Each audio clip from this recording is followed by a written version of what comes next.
I've started this challenge called 90-day journey. So I'm doing this on LinkedIn. So essentially the goal is for me to be a better public speaker. Now you may think, okay, you already can speak, but from where I'm coming, when I speak, I want to be able to connect better with people. I want to be engaging. I want to be interactive, but also I'm really scared of camera. I'm a photographer. So I've been always behind the camera directing people. So it's almost like me coming on the other side and then putting everything that I say into practice and learning step by step. I'm on my day 14 today. What are some key things that you've learned so far within the last 2 weeks? First one would be do it consistently every day. It's about 1,000 small steps that'll make one big step. Number 2 would be everyone's going through the same thing. We're not in it alone by ourselves. It's better to have those engagements, interactions, and just ask for help if you need it. And third one, be uncomfortable. That's it. Be uncomfortable. Step out of your comfort zone as much as possible. The more you get comfortable with your uncomfortable space, the easier and more exciting the life will be. This is an inspiring conversation with Himanshu Rai. Himanshu is a photographer, someone who's been an international student, and one of the most unique individuals I've ever spoken with. This episode gets really good, especially in the ending. There are timestamps and minutes on parts in the end, which are the best parts of the episode. Peace.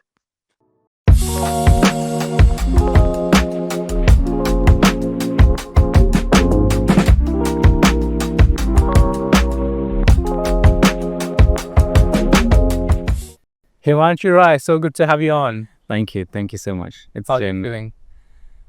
excited that I'm here, and thank you for the opportunity to invite me. No worries. It's my pleasure to have you on. I've been wanting to do this for so long with you. I know you very briefly, but I don't know you that well. Yeah. And I feel like that's where raw conversations happen, where we know each other to have some rapport. Yeah. We want to get to know each other more. And that's the whole goal of Young and Curious, that we can keep conversations as raw as possible. Himanshu, you work in Headspace. You're also a photographer. Yeah. And you've been an international student before. Yes. All these things about you, what stands out to me most out of everything is the fact that you seem like a very kind-hearted person. And I don't know why, but I just connect with you on that level. Whenever I see you, it's like, oh, that's a kind person over there. Do you think that would be a fair thing to say first? Absolutely. It's not the first time I've heard that. I think a lot of people over my, experience here in Australia have referred to me as a very kind person. So I'll take that as a compliment. So there must be something I'm doing right. Yes. So yeah. No, it might just be who you are as you're probably just a good person. Don't want to say it on camera, but yeah. No, that's really chill. And how do you think life is for you now? Right now, I'm on my, challenge / journey / path of learning and staying young and curious. Thank you for the branding. Over the last couple of years, I guess there's been days, when I've learned, then I've stopped. Again learned, again I've stopped. But I guess what's really kept me going is that feel that I need to continuously grow. Mm-hmm. So I'm still on my journey of learning and growth, and over the path, I'll probably, I've come across and met you now as well. Yes. So I love meeting people. I love trying and exploring new things, and life's brought me here. Yeah. And what is, and I might be going into too much detail, but what is it that is currently that you're learning and growing yourself in? Yeah, so good thing you asked that. So right now, in my own personal life, I've started this challenge called 90-day journey. So I'm doing this on LinkedIn. Essentially the goal is for me to be a better public speaker. Mm-hmm. Now you may think, okay, you already can speak, but I guess from where I'm coming, when I speak, I want to be able to connect better with people. I want to be engaging. I want to be interactive. But also, I'm really scared of camera.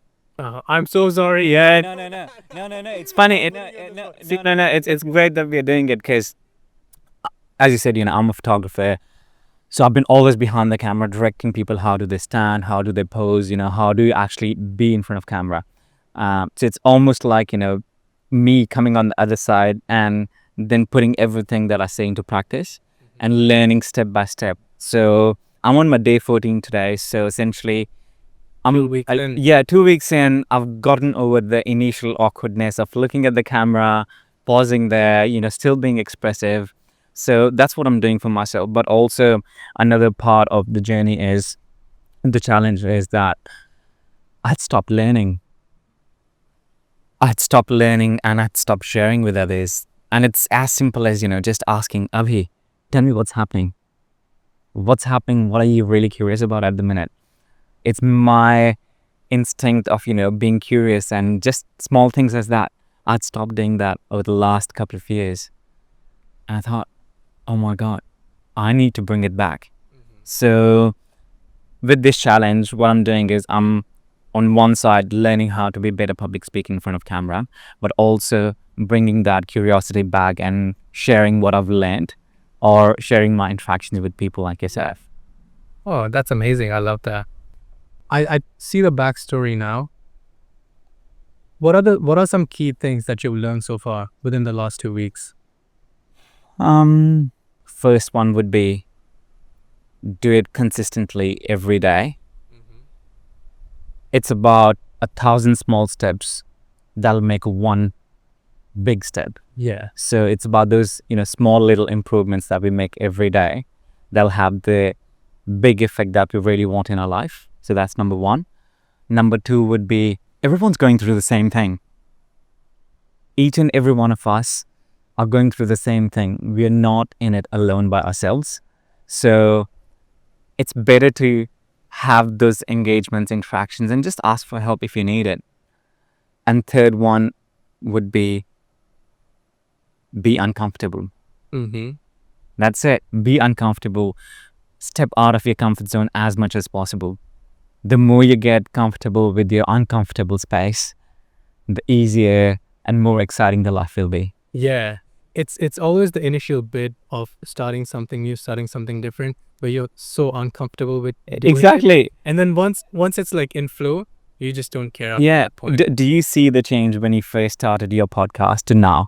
Oh, absolutely. I was terrified when I put out the first episode, Yeah. and it's crazy now because It just happens, isn't it it? just happens. Yeah. You've gotten over the initial awkwardness of setting everything up, doing all this, putting everything in place, but now you're just like, hey, let's have a chat. Let's have a chat. Let's do it. Exactly, isn't it? Yeah. So yeah, very similar. So Yeah. It's hilarious. Like it's really interesting. I didn't want to call it hilarious, but it's kind of hilarious. yeah, Because that phase when you're learning something new, when you're going through it, even if it's something like starting your own 90-day challenge of posting videos, yeah, there's so much you learn on a daily basis. exactly. And if that the point when you start actually being in it, that's when you realize that, oh shit, I haven't been learning anything up until this point. There we go. And now when we're in it, like for me, I would say that when I started like how to record two mics at once, and how to tap camera placements, angles, lighting, key lights, and having the vibe of it, having my questions to Yeah, feeling nervous. There's just so much that went on behind it that I wouldn't have done it if I hadn't had this. started it. Yeah. Yeah, you have to start somewhere. But I say you know so many more things that you can share with other people now. Yeah. A lot of people who want to start their own journey of recording a podcast, they would love to learn how to use two mics. Yeah.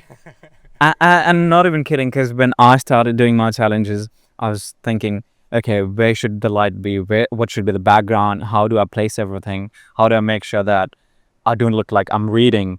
So it's all those learnings. Are you reading though? Some days, but I'm trying to get away from it. Yeah. So I've gotten over the phase where I've stopped reading. I learn into patches and then add my own flair. Yeah. Yeah. Yeah, that's beautiful. I love that. Really glad that I can have you on. And I'm so happy to be here. That's it. As I said, you created this amazing setup here. You set the vibe. You've made it as comfortable for me as possible. So thank you. Glad that you're comfortable. Yeah. I wouldn't say these seats are comfortable. I wasn't expecting this concrete. No, I love being out in nature, and I think you put me in the space where I feel in my zone. So that's great. Yeah. And that's why I want to. That was my when I was envisioning it earlier, that's how I wanted this to be. Like super calm, super like natural. Yeah. Yeah. I'm glad to be the guinea pig. Yeah, that's amazing. Thanks. Yeah. So if I can ask you something, Tell me. what are a couple of things you would like to share to people who are listening to your podcast that you've learned over your recording journey? Oh, over my recording journey. Don't give up. Don't give up. Like there would so many times just before my episodes, I'm about to have a breakdown. I'm like, shit, this is not together. This is not working. The camera angles are messed up. The lighting is not working out. The guest is gonna be here in 15 minutes. Yeah. I have to put all this together. The audio is not working. Usually, and all that. That's the biggest one for me. Yeah. Just being in that moment where it's like, shit, this is not working out. What do I do? Yeah. And I just go, okay, you know what? Just calm down. I've gotten through many things for in life. I can get through this one too. Yeah. And eventually, as I started doing more and more episodes, now it's getting in flow. Like today, I was all prepared. I knew what I was doing. The mics were set up. Everything was set up well ahead in advance. Yeah. But there has been times where it's like, shit. And then that's when I have to go and think, look, I've been in situations, way worse situations than this before. If I had gotten through them, then might as well just get through these. Yeah. No, that's great. So you just mentioned one of your things is don't give up. What are two more things that you would like your listeners to remember from your journey? Don't give up. This is too deep, but find who you are as a person. That's the second. I don't want to get too much into it. Yeah. But find who you are as a person. Find what's important to you. What are the things that matter to you in the days when it's not all together? Yeah. What are the things? Do they still matter when it's still all together? And another one would be to have some sort of thinking on what you want to do. Have a plan. Have a plan, basically. Yeah. But plan puts it in a very, I guess, plan often sounds like a very cooperative. Yeah. Have an idea. Have an idea. It's because it's a very personal thing on what you want to do with the rest of your life. And you definitely don't want to be 50 or 60 or 70 or 80, like any stage, not even 20, and thinking that, oh, yesterday could have been better, or like this period of life could have been better, or I should have done that. So even when I'm in a pinnacle of decisions where I'm thinking, should I do this or should I not do this? Yeah. Most of the times it's like, I will do it. I don't care. Even if it's going to be a waste of time. Yeah. I don't care. I'm going to do it. And that's the beauty of it. That's it. Yeah, that's all from me. But again, this is not about me. This is about you. Before 90-day challenges, what the thing that prompted you to start the 90-day challenge was definitely the fact that you're not learning, you're not growing, and you want to do something different. You want to improve your skills. Yep. What was the period like before the 90 days? Because it might have been usually when doing things, it's a build up. Yeah. It slowly builds up and then you just go, now I need to take a decision and do something about it. Can you tell us about that time where it was slowly building up, if there is anything that it's not same for everyone. I'll give you about how I worked it out. For me, it was a range of different factors, a range of different things not coming together. Yep. Heartbreaks, and I don't want to get too deep into it, but things like that. And then I just said, and that just those things, when you go through those phases, that's when you realize that, man, there's much more to life. Yeah. That was actually the time you also asked me about if I wanted to work with heads. Youth guy. Yeah.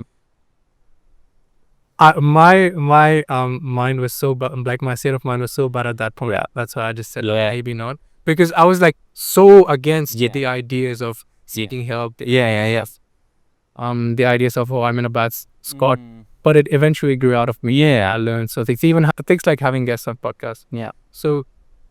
So sorry again. I took a big tangent on me again. My bad. No problem at all. I need to stop. No problem at all. This is all a build up into whatever conversation we are having.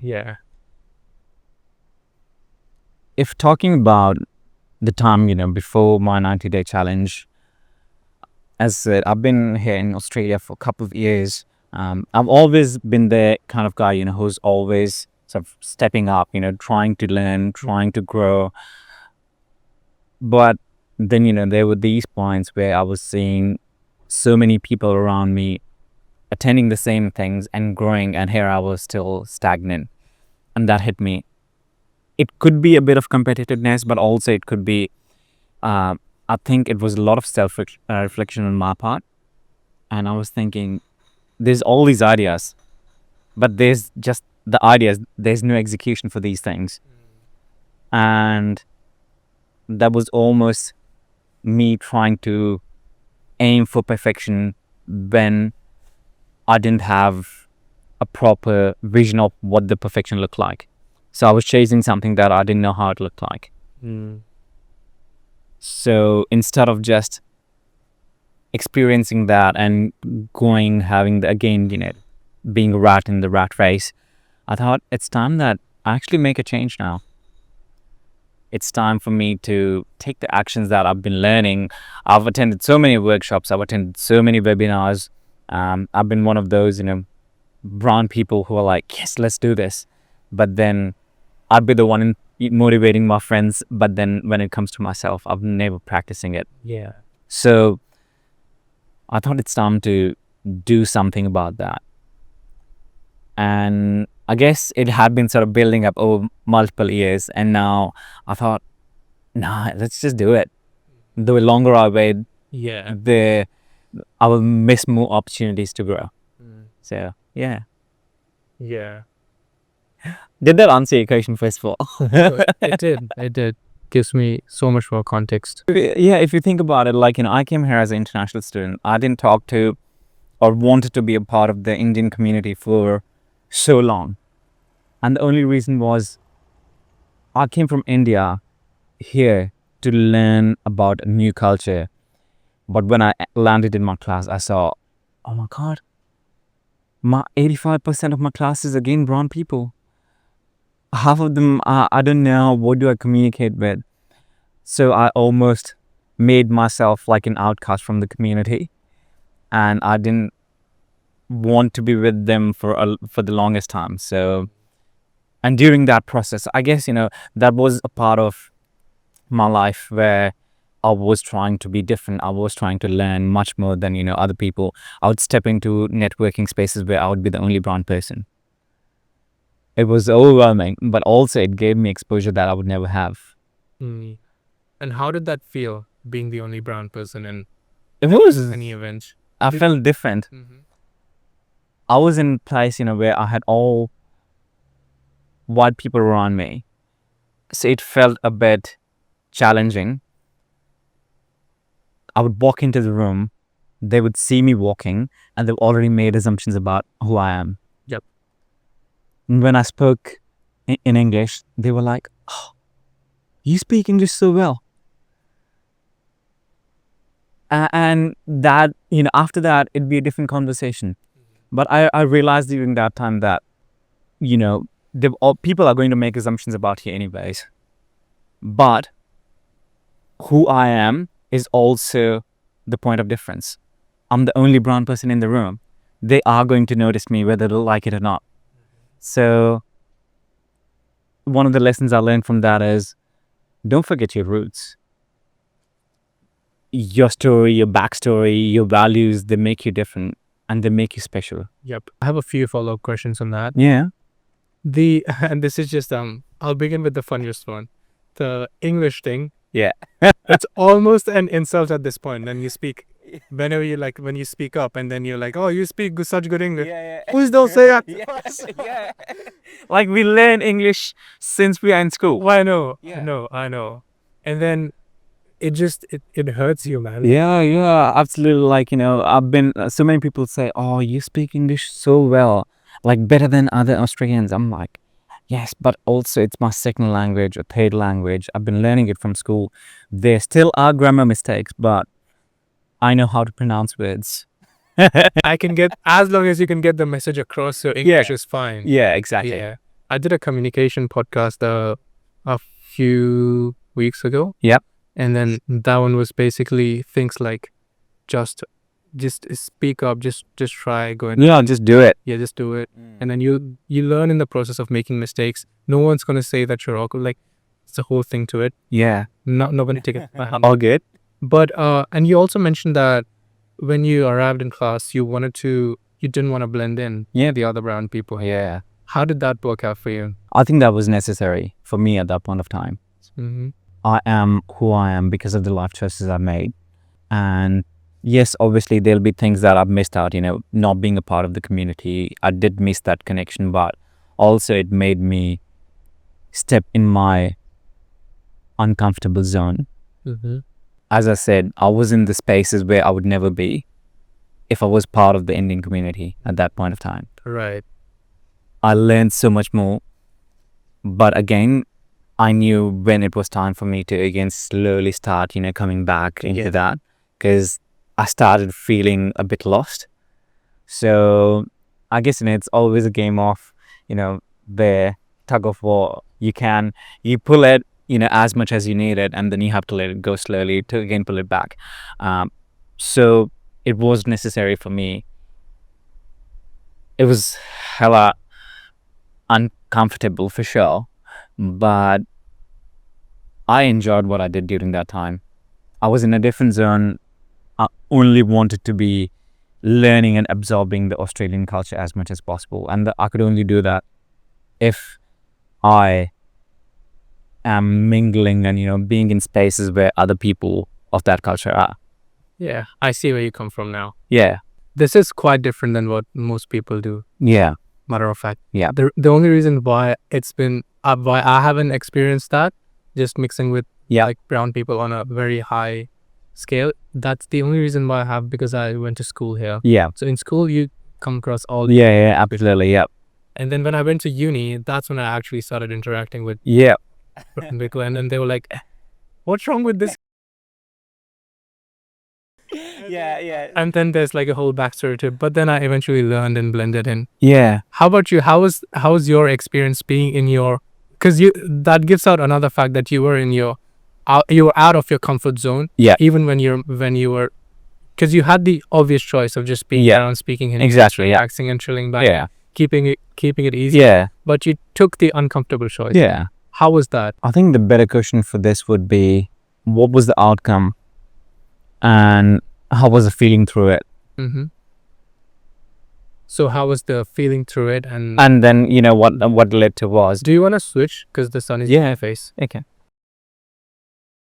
See, you were having the better view here. Yeah. I was feeling really excited, to be honest. Mm-hmm. I was really excited. I wanted to go out there, make friends, but also realize it's so hard to make friends here if you've not grown up here.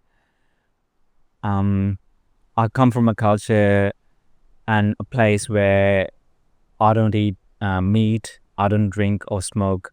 So that was another layer of, challenges that I had to go through. Because you can't do anything. Yeah, because when people talk about socializing here, it's about let's go for a drink. Yeah. Yeah, so that I sort of steered away from those directions as well. And then what left for me was, let's do something that I'm really enjoying. So I love photography. That's my passion and my hobby. And I connected people over with that. But also I slowly started doing things where I could meet people who were on their journey of growth. So as I mentioned, I would attend workshops, webinars, and personal and professional development. And I would meet people there who were like me. They were the outliers who wanted to grow, who wanted to be a better person.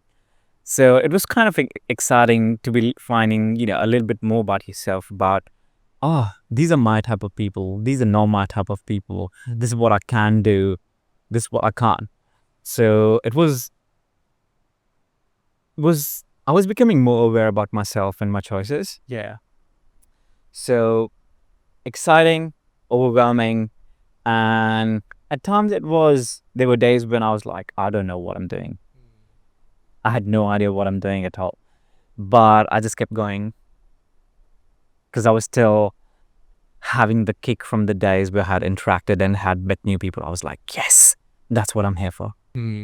Yeah. Yeah. And you eventually did end up finding people of your likes, even though they were not from your community. Yeah. Yeah. Oh, absolutely. And I would definitely say that it wasn't an easy job. It took a lot of time for me to find my own crowd, adopted family of sorts.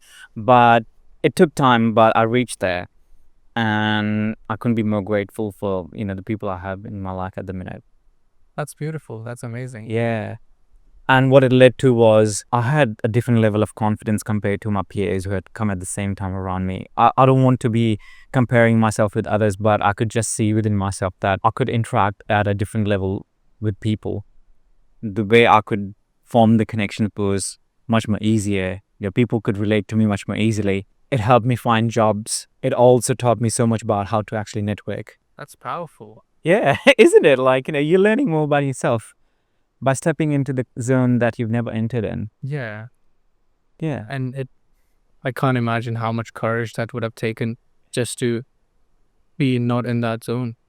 I guess I never really thought about it that way. Like, I would never thought I would be courageous. I just thought, I'm just going to do it. I'm more than I'm more than happy to be the black sheep here, because all others are going to judge me whether if I do it or not. Yeah. When I was in class, like some friends, like some people would get this feel that, oh, I'm being too arrogant, that I don't want to connect with them, but that wasn't the case. Yeah. I was more than happy to have a conversation with anyone.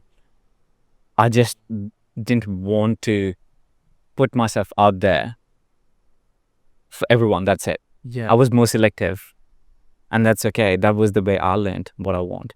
My question for you would be, you did your schooling here. Yeah. Was that a big jump for you? It was a big jump, but the interesting bit is that it's almost a blur at this point. Yeah. It was a lot in the beginning when I was in classes. I couldn't understand what the lecturer was saying. Yeah. I mean, we call them school teachers. But I couldn't understand what the teacher was saying, and eventually I gotten around understanding the Australian accent. Yeah. And then that was the social barrier. Yeah. For me, it was slightly different because when I was day one of my school, I had no friends. Yeah. I went there and I didn't have to go and talk to any of the people from India or from Sri Lanka or from anywhere. They just came up to me. Yeah. Because they were because they were in school. Yeah. They were kids who have been living there for a very long time. They are like basically Australian born. Yeah. That begs the next question I'll have to ask you this, yeah? Do you think your experience, as you say, is a blur from the school, but that's almost made you in a person where you want to, or do you feel like you almost have to like adopt the other Indian immigrants who've just come and want them to make feel a bit more comfortable here? Wait, sorry. So what I'm saying is, how your experience has shaped into who you are, and how your classmates, who are from different communities came to you and made you comfortable. Yes. Do you feel obligated that when you see a new immigrant come to Australia, you almost do the same to them now? Do you reach out to them and say, hey?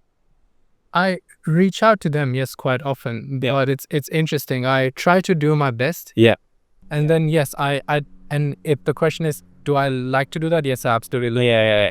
And I also try to really motivate them and encourage them to just keep going through, even though I have not experienced, and I will probably not experience any hardships that they have experienced or they will experience. But I just say that, look, I have international friends. It turned out to be good for them. It's really hard. You've taken a big step. Yeah. I don't have the courage to do that. You had the courage to do this. I hope that you get through this. Yeah. And if you need anything, reach out on the That's almost like a younger brother. I don't call myself older brother because I cannot experience what they will experience. Yeah. But almost like a younger brother. Like, can I help you? Yeah. Something. Yeah. Oh, that's great. That's beautiful. Yeah. But school was just that. That's pretty much about school. That they reached out to me, and then because I was feeling very lonely, and it's so weird when it's if you go inside a lecture where it's people from your community, you would feel comfortable. Yeah. But if you're new here and if everyone's like from different places, you might go a little, oh my God, what's happening? I'm scared. I would just hide in a corner. I don't want to talk to anyone. but eventually the teachers are nice. They talk to you, they support you. Yeah. Students are usually nice. Yeah, that's the bottom line. Yeah. Yeah. Hmm. How about you? How was you've talked about stepping out of your comfort zone. Yeah. What else were no, actually, you know what? I'll backtrack this. When did you arrive in Australia? 2019. 2019. Okay. And what and where did you arrive? Adelaide. Adelaide. Yeah. And what did you study? I did my international MBA in tourism and events. Yeah. Nice. Tourism and events. Tourism and events. And see, again, I'm being a black sheep here. I only chose that subject because I didn't want to go the usual route of marketing or finance or HR. And I was like, it'll get me out there and make me talk to people. So, that's why tourism and events. Nice. Yeah. Nice. And when did you finish that degree? 2021. 2021. And when did you come to Darwin? 2022. 2022. Yeah. Brilliant. So, again, that's quite different being a student in Adelaide compared to being a student in Darwin. Yeah. I'm trying to think of how do I frame this? What's what? Ask. Have a chat. Like, what are you thinking? So, I'm thinking that yes, you came in Adelaide. Yeah. It's slightly different. Yeah. How was your experience then As a student, as a student? I think overall throughout Australia, all the students more or less go through the same thing. The intensity level can be a bit different, but they go through the same sort of roller coaster of emotions and feelings. They do feel homesick. They do feel disconnected. They're trying to juggle all the things. I was trying to work 3 different casual jobs and still figure out when can I attend my classes. There'd be days when I'd be like, oh, I definitely do need to do the casual job for 3 hours so I can get money for next week. Yeah. So yeah, more or less, I think all the students feel disconnected, homesick, juggling all things at once. And sometimes even if you're doing the right thing, you'll still feel a bit flat. And it's okay. It's okay to have those days. I wish I had known this earlier when I was studying, that it's perfectly normal to ask for help. And I guess through this, I want to again bring out the message of mental health. It's not something that I've only started thinking about since I've joined my recent organization. But when I had initially come here, so many of my peers and myself, we didn't have a concept of mental health back home. People didn't talk about it, certainly not in open. And it was a topic behind the closed doors. Hey, you're not well. So I guess if you're going through a phase where you're just feeling low and you don't know what to do, have a chat with other friends or share it with other people. People are more than happy to help. Absolutely. You just need to ask. And I think through this, it'd be an amazing thing that if we can destigmatize, especially in international community, that hey, these things happen everywhere. Yeah. Things like rent, you have your job, you want to go out, you want to socialize, you have to study, you want to attend your lectures. Yeah. Balancing everything. Yeah. And there were days, of course, where you were been like, oh man, this is not coming together. Yeah. Those times, do you want to talk a little bit about more about those times? Because I don't have, I know briefly. Yeah. And this is just because of my job and everything. Yeah. I work as a student success advisor. So I talk to a lot of students. Yeah. And this is when I have started to get the perspective of international students, what they went through and everything. Yeah. But would you take us Sure. it deeply? The first thing, the 2 things that directly come to my mind are, when I first came to Australia, I had $2,000 in my account, and that's it. The day I landed here in Australia, I had $2,000, and I didn't know what's going to happen in 3 months from then. I was paying $150 a week for rent, so that's almost $600 every month. 2 months, $1,200. Add groceries, you're almost close to $2,000 there. And I was thinking, hey, what do I do now?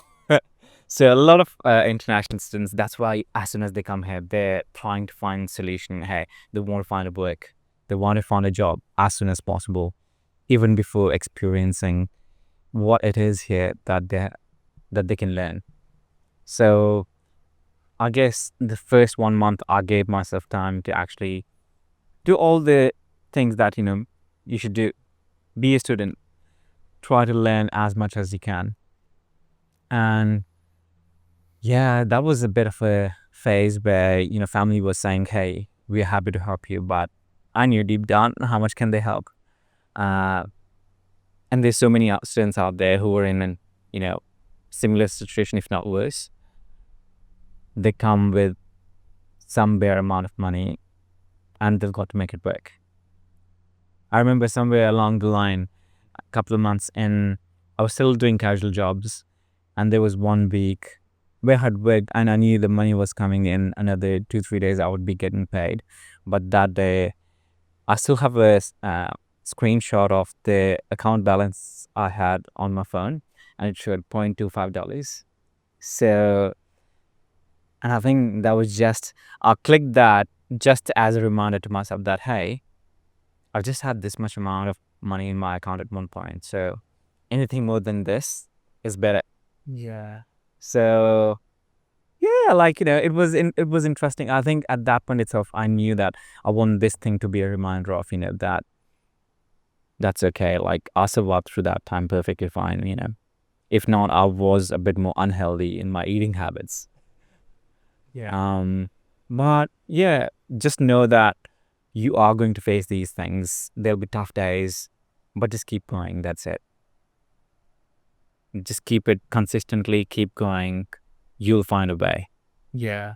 Especially during COVID, I was one of those students around that time that was trying to earn money by doing Uber Eats on a cycle. And let me tell you, cycling is not my favorite thing anymore. But during that time, the way the community here, collaborated and helped international students was fantastic. You could go to a gurudwara or a church or like a local, organization, and they would provide you with food and money and what the basic expenses that you need to cover. I was like, wow, that's freaking amazing. And I'm really grateful for all the people who came together that time and, helped me pay my rent, drop groceries on my door. I was like, wow, how amazing is this? Just to put in perspective, first of all, to be in that situation where you need help, that you can't have money to pay your expenses, but also someone coming, dropping food and items so that for you to be like, hey, no expectations, no strings attached, take it. So when was that? Yeah, it's been an exciting journey. Yeah. What is that? What's going on in your mind? No, that's really powerful. It's I'm almost getting teary now. It is a lot, and It is, yeah. I would have never known this if I hadn't heard from, like, I know about it, but if I would have never known this about you if I hadn't heard from this from you today. Yeah, no, absolutely. And I think why I'm sharing this is because I had friends around that time who were like, we would like always say, hey, can you send me $200? I need to pay my bill. Can you send me 150? Sometimes me and my friends would be like, hey, can you send me $50? I need to buy some groceries. So that's the way, like, it works. Yeah. It's a shared struggle. Like, you become partners and like, you make friends in the same struggle. And same goes for other things as well. Again, bringing back the topic to like growth. I would do those things because I could meet people there who are on the same path as me. So you just need to just do it because you'll find people who are on the same journey as you. And you'll become a team. Yeah. Yeah. So I keep on saying, just do it consistently, do what you really want to do, and you'll find the path. Yeah. Like, you can take one step at least once a day without knowing where you're going. But like, once you've taken 150 steps, you know what you've done. Is it been a zigzag dance or a straight line or more of a curve? Yeah. But you know you're going somewhere, but you're not at the same point where you were before those steps. You've increased, you've improved yourself. And that's what I remind myself that, hey, I've learned all these things. I can't just stop there. I need to either share it with people or execute them myself. Absolutely. And I look forward to hearing more of those in your 90-day challenges. But I guess the same thing goes for you. The whole podcast that you've started, it's going to be a lesson, and it's going to be something that you share with other people who have moved. There's so many other international people who moved here when they started schooling. They've gone to unis, and they would want to do this. Yeah. You've already taken that path. See, they'll almost look at here almost like a brother or a mentor. I wouldn't call myself. No, not yet, but like in a friend. in a couple of months. Yeah, that's it. Yeah. Oops. Sorry. Not yet. Papu. Really papu. Yeah, almost so I don't want to talk too much about it because I don't like thinking too much about it. Yeah. But my father has gone through a lot. Yep. And it almost just reminded me of my father. They've had these struggles. He's gone through a lot for Yeah. me to be what I am today. Yeah. And yeah, that's And I guess almost like, if not all the international students here who struggle, like with the daily things in the first couple of years, their parents go through the same. I know what my parents have to do just to send me here. Like, I can close my eyes and say, okay, 35% of people who come here as students from middle or lower middle class families, their moms have to sell their own jewelry, all of their jewelry, to be here, in the hopes that, hey, their children can have a better life. yeah. So It's incredible what Indian parents do. Well, not yeah. but like incredible what parents can do, yeah for their children to have a better life. Yes, makes you grateful, doesn't it? Oh, Yeah. absolutely. Yeah, and that's why I'm having all these raw emotions. It's going. Yeah. Yeah, and I think you brought me to another important topic, which sorry to cut in, but I think every one of us need to remember one of the values, gratitude.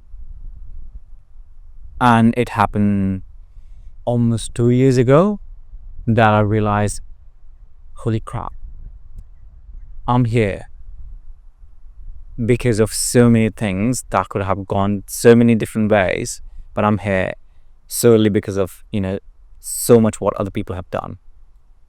Like, I'm grateful for my mentors, I'm grateful for my parents, I'm grateful for the friends who were there for a particular part of my life. I just brought in this sense of awareness and relief that, hey, all this time I was thinking I'm doing this, but that wasn't me. That was my interaction with so many other people, which made me, be what I am. Yeah. Absolutely. Yeah.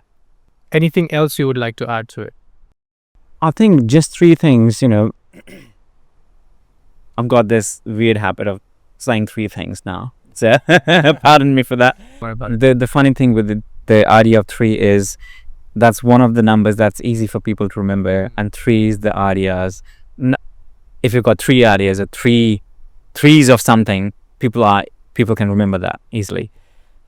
First thing, remember your roots, where you're coming from. Oftentimes you will think that, hey, I'm come to a new culture, I do need to adapt to this, but along the way you don't need to forget from where you've come. Think of it as you adding on to what you already are. Because that happened with me. I thought, okay, I need to let go of my culture, I need to cut my ties to become a new person. Yeah. But then I was like, oh my god, no, your accent, your story, your values make you a much more unique person. Yeah. So the more you carry your roots with you, the better and more unique you'll be. Second, as you said, everyone goes through it. We don't have to do it alone. You just ask for help. people are there to support you. And third, be consistent, do it every day. Like, I'm so proud of you, like, that you're doing the podcast journey. I was like, oh my God, yes, that's what we need to see. Thank you. And almost in a way, I was like, I don't want to make you feel uncomfortable, but when you started the podcast, I was like, oh my God, there's people around me, who are inspiring me so much. I need to do something myself. Thank you. And that also, Honored. yeah, and that led me to start what I'm doing right now. Because I've been fortunate enough to, to be either have a close or like, have people in my circle who are very inspiring, like yourself. Thank you. And that makes me, a bit more, almost more like a courageous person, I guess. Now I can use the term. Like, that gave me a little bit more courage to be like, okay, I need to do something now. Yeah. I need to execute all the things I've learned. So yeah, just 3 things. Absolutely. Thank you for summarizing. That's brilliant. And thank you for having me once again. Look, it's my pleasure. I'm so happy that I can have you. Appreciate it, bro.